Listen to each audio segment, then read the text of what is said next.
अगली सुबह इति जब उठी तो उसका सर भारी हो रहा था। वह किसी तरह उठकर बैठी तो उसे अगली रात की सारी बातें याद आने लगीं। रात को वह रोते रोते ही सो गई थी। इस वजह से उसकी आंखें सूजी हुई सी थीं।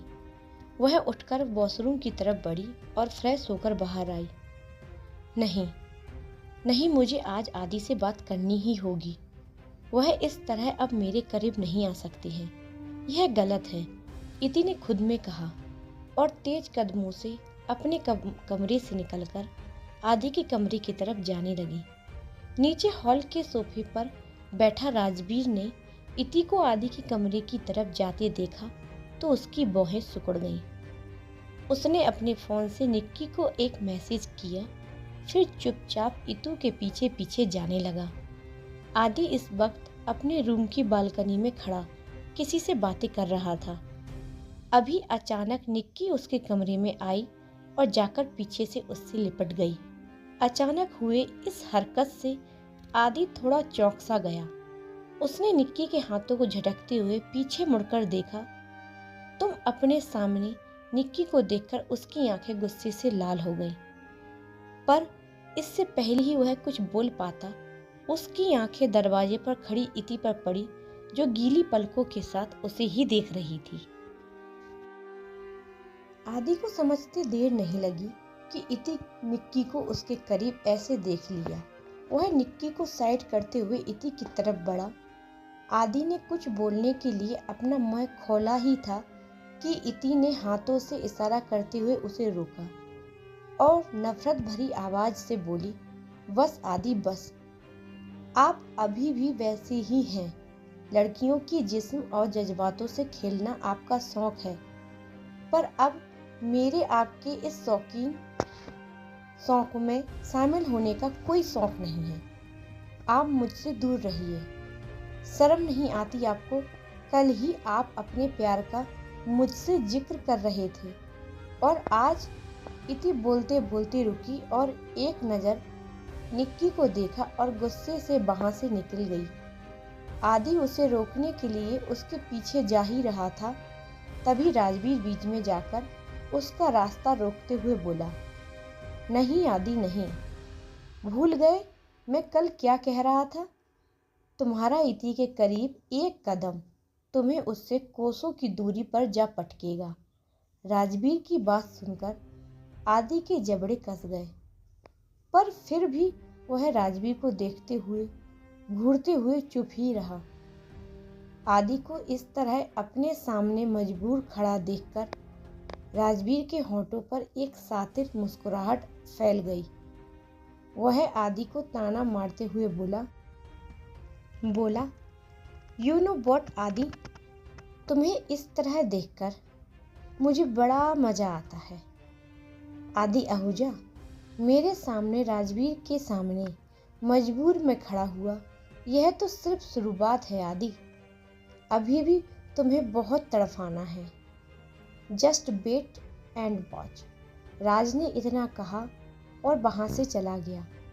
राजवीर के जाते ही निक्की आदि के करीब आई, उसके कंधे पर अपना हाथ रखते हुए बोली, छोड़ो ना आदि, इस जन्म में तो इति तुम्हारी होने से न रही, क्योंकि राजवीर तुम्हें उसके करीब कभी जाने नहीं देगा। तो तुम्हारे लिए अच्छा होगा कि तुम मुझ पर फोकस करो। ट्रस्ट मी, मैं तुम्हें बहुत खुश रखूंगी। छोड़ो उस इति को। निक्की का इतना कहते ही आदि ने उसके हाथों को पकड़कर मरोड़ते हुए उसे दीवार से मिला दिया और गुस्से में बोला, तुम्हें पता है निक्की, इस राजवीर को मुझसे क्या दुश्मनी है। सालों पहले उसकी बहन अंजलि ने भी ऐसी ही मेरे इति के खिलाफ बातें की थी। उसके सर पर भी मेरे करीब आने का जुनून सवार था। उसने भी मुझे मेरी इति से दूर करने की काफी कोशिशें की थी। उसके बाद मैंने उस अंजलि का क्या हाल किया था, वह तो तुम राजवीर से ही पूछ लेना। जहां तक मुझे याद है, तुम्हारा तो कोई भाई भी नहीं है, तो कल को अगर मैं तुम्हें मार भी दूंगा तो मुझसे बदला लेने का कोई नहीं आएगा।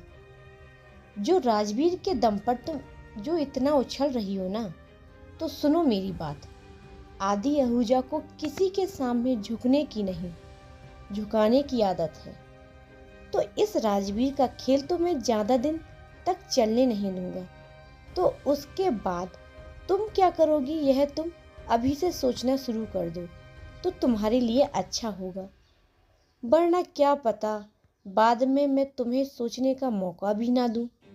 इतना कहकर आदि ने निक्की को हाथ झटकते हुए छोड़ा और तेज आवाज में बोला, लीव। निक्की आदि की रवैये से डर चुकी थी। वह तुरंत लड़खड़ाते हुए गिरते पड़ते उसके कमरे से बाहर निकल गई। तो आदि ने दरवाजा बंद करके एक गहरी सांस ली और बिस्तर पर जाकर बैठ गया। वह खुद में बड़बड़ाता हुआ बोला, इस राजवीर को जल्द ही कुछ करना होगा। इसके साथ इति का रहना बिल्कुल भी सेफ नहीं है। इतना कहकर आदि ने अपना फोन निकाला और किसी को कहते हुए फोन अपने कान से लगा लिया। और दूसरी तरफ राजवीर गाड़ी ड्राइव कर रहा था और बगल में इति गुमसुम सी बैठी हुई थी। आज एक बार फिर आदि को किसी दूसरी लड़की के करीब देख इति का दिल फिर से टूट गया था। उसकी आंखों में रह रहकर आंसू आ रहे थे। राजवीर ने तिरछी नजरों से इति के चेहरे पर आ रहे हाव भाव को अच्छे से नोटिस कर रहा था। इति को इस तरह घुट घुट कर रोता देख राजवीर को अंदर ही अंदर बहुत सुकून पहुंचा रहा था। उसे बहुत अच्छा लग रहा था, मानो सालों से तपते दिल को ठंडक मिल रही थी।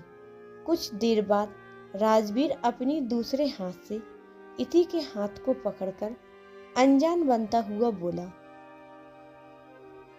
इति, क्या हुआ तुम्हें? किस बात से परेशान हो? मुझे तुम्हें इस तरह देखना बिल्कुल भी पसंद नहीं है। कुछ बात हो तो तुम मुझसे शेयर कर सकती हो, कोई भी प्रॉब्लम हो।